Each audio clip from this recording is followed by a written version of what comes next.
दक्षिण दिशा का जो मालिक है, दक्षिण दिशा का जो आधिपत्य स्थापित करने वाला है, वो यमराज है।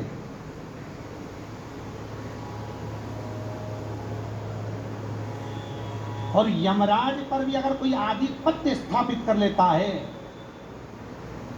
तो वो यमराज की धर्मपत्नी धुमोरना है। यमराज की धर्मपत्नी का नाम धुमोर।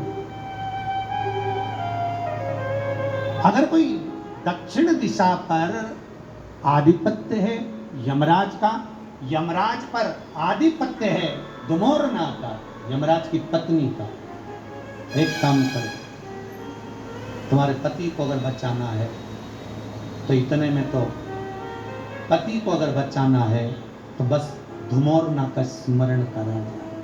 अब मालूम पड़ा, सूचना मिल गई कि बेटा तो मर गया, जिसके लिए अनुष्ठान करा था, जिसके लिए पूछ रही है, वो मर गए, शव पड़ा है।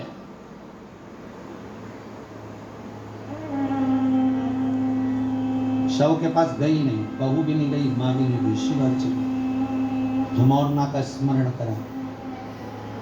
शंकर भगवान के शिवलिंग पर काली तिल चढ़ाना प्रारंभ करी। धुमोरना सामने आकर खड़ी हुई। हे नारी, क्या चाहिए तुमको? पति के प्राण, बेटे के प्राण। कार्तिक मास की कथा है। बेटे के प्राण चाहिए, वो कहती है मुझे पति के प्राण चाहिए। धुमोरना कहती है उन्हें हुआ क्या है? अब इन दोनों के पास सूचना आई ना आई कि पति मर गया, पर ये अपनी साधना को नहीं छोड़ी।